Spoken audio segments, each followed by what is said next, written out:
Добрый день, зрители нашего канала. Сегодня к нам приехал Chevrolet Lachetti 1.6 на автомате. Проблема такова, это масло жор. Это у нас давление масла слабое на горячее, то есть промигивает лампочка и, соответственно, брякает компенсатор. На этих моторах первый признак того, что не датчик продавило, а давление слабое, это пробрякивание компенсаторов. В данном случае это и происходит, то есть машина на горячую стучит компенсаторами. Стучит очень хорошо. Будем разбирать, будем все замерять, промерять. Ну, тут как бы уже понятно, машина не новая, это в любом случае блок будем точить в ремонт поршня. Вал будем шлифовать тоже в ремонт. 0,5 там или какие, сейчас видно будет 0,25. Что там стоит еще непонятно, может этот мотор уже делался, может не делался, потому что машина не свежая, еще раз повторяюсь, скорее всего, возможно что-то и делали. Часто такое бывает. Так, ну что, приступаем к разборке. Тут у нас маленько, уже коса распадывается, провода все эти дела, обмотка, или это уже скорее всего сами все тут переделывали, все перемотанные. Тоже больная тема этих машин, это фишки распред валов. В данном случае то же самое, вот они, провода оголенные, надо переделывать фишку на распредвал. Машина начинает долго запускаться. Глохнет-то не глохнет, только долго запускается, и порой даже ошибка не высвечивается. Это вот первым делом, смотрите, датчик распредвала и саму фишку. Приступаем к разборке. Мотор, в принципе, не сложный, тем более на автомате доставаться должен легко и просто. Приступаем. Сняли все навесное, ГРМ убрали, все шланги отцепили. Так, что имеем пока по первому взгляду, то есть снял крышку. Видно, наверное, должно быть, да. Щуп 5 соток лезет, 10 не лезет. Там соток, наверное, 7-8. Потому что видно на глаз этот, скажем так, зазор большовато. Слева распредвал. Сейчас это будет, когда снимем, разберем. Все промерим, возможно. Напылять-то, конечно, дороговато будет все шейки. Попробуем поджимать и смотреть, что будет у нас с зазорами. Тут болты, все перепутано. То есть не перепутано, а вообще уже самопал стоит. Где какой. Комплект ГРМ новый стоит, помпа тоже новая стоит, то есть поэтому оставляем все старое по ГРМу. Ну, сальники, естественно, новые поставим, потому что будет полный комплект с прокладок. Так, ну а так, в принципе, мотор внутри не грязный, чистенький, хоть и не на газу. Такое ощущение, что головка делалась, потому что видно, что отмыто. Это старое и отмыто. Возможно, с ней что-то делали. Сейчас будем снимать, смотреть по прокладке. Давно-недавно ее снимали. Прокладка вроде как не оригинал, паранит стоит. Снизу посматривали. То есть завора у них стоит железная, а тут уже паранит. Значит, она уже менялась. То есть снималась для чего-то. Осталось, в принципе, для снятия не так уж и много. Снимаем вот эту вот пластиковый кожух. Откручиваем головку и достаем ее. Тут уже впуск весь отвернутый.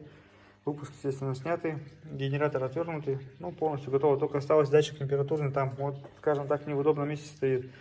Чтобы снять головку, сняли шланг с печки, потому что, опять же, он там неудобно стоит, это все снимать будем на месте.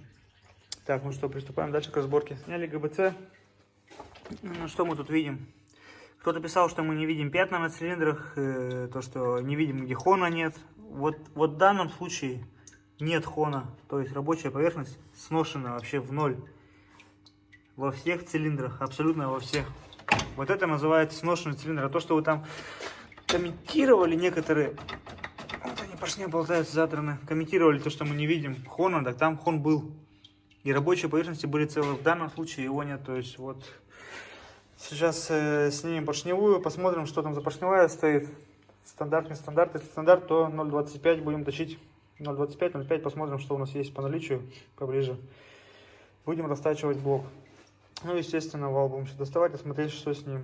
Так, в принципе, ничего такого страшного нет. Бур тоже был не затянут, то есть один болт затянут, нижний, верхний был не затянут, болтался. Но это не смертельно. Ну, а так, в принципе, осталось снять вот нам бур, вытащить. Тоже он достается своеобразно, чтобы не сливать жидкость. Это все дело остается на месте. Отворачиваем шланг, здесь два болтика. Задираем мотор и бур достается. Кондиционер, генератор, стартер. Ну и можем будет доставать блок. Работаем дальше. Разобрали мотор полностью. Ну что можем сказать? То есть коренные. Тут даже мерить не надо. Тут такой бурт. Прям буртище. Это, соответственно, точить естественно. А вот вкладыши шатунные. Как они еще и не провернули их? Вопрос. Ехала машина, скажем так, на последнем издыхании. Еще бы там ни было слабое давление. Вот что происходит с вкладышами. Ну, по поршневой все видно, да? Сношено в ноль. По головке сейчас будем разбирать, замерять зазоры и уже оттуда плясать, скажем так. Возможно будет, невозможно сделать или легче будет новую купить, ну, контрактную. Потому что поела распределила тоже очень хорошо. Масляный насос разобрали, там шестерня тоже в усме съеденном. В общем, все везде съело капитально. Вал шлифуем в ремонт, блок точим в ремонт. По головке сейчас еще будем решать, возможно, невозможно будет его установить или легче купить контракт. Так, ну на этом пока в принципе все. Все это показываем клиенту, доносим до него стоимость работ, стоимость запчастей, и он уже будет принимать решение, что делать дальше. Так, ну что, пришло время у нас лачетти. Расточили блок, шлифанули вал. С вкладышами, конечно, беда полная. Качество запчастей вообще ужасное. 3 комплекта вкладышей пришлось перемерить, прежде чем начать шлифовать вал. Все косые, все кривые, горбатые. То есть один вкладыш, тут зазор такой, маленько поворачиваешь, там такой зазор. Разница чуть ли не в десятку была. Поэтому пришлось повыбирать. Подделок очень много. КФМовские вкладыши нашли с 3-го раза. 2 были подделка, 3 были нормальные. Но так, в принципе, все отмыто. Блок отмывали тоже долго и упорно. Ну, вроде все хорошо. Сейчас ждем масляный насос новый, где-то на подходе. Ставим масляный насос, поддон и устанавливаем на автомобиль. Автомобиль уже загнанный был с вечера, оттаял, готов к установке. Загоняли с вечера, чтобы эта вся проводка гнулась, а то с мороза ставить, скажем так, не есть хорошо. Так, ну что, ставим насос, ставим поддон и устанавливаем блок на место. Установили блок, установили головку на место, маленечко забыли, конечно, сразу записать, но ничего страшного, ничего там такого нету. Что-то нового, чтобы показать. В общем, протягиваем головку. Опять же, это будет подходов так 10, наверное.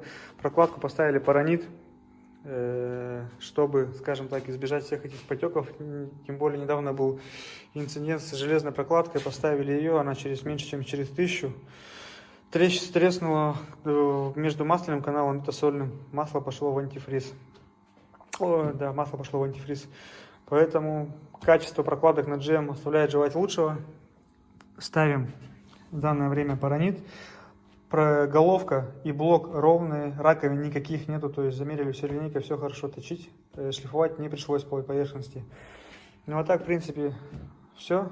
По головке распредвалы были поджаты, потому что подъело их хорошо, чтобы не было потери давления, поджали. Естественно, все клапана, все это притерто, пришорошено, фаски сняты, сальники клапанов заменены. Распредвалов новые сальники стоят, ну, полностью. Комплект прокладок везде все новое стоит.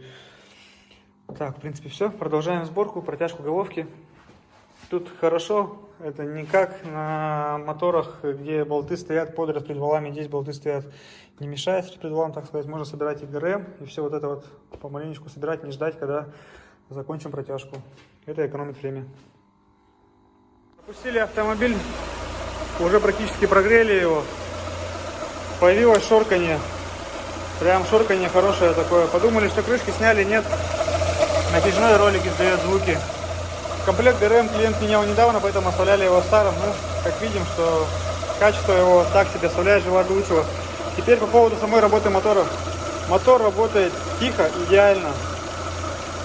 До этого на холодную, на горячую компенсаторы стучали неимоверно. Запустили автомобиль, они тоже пробрякивали.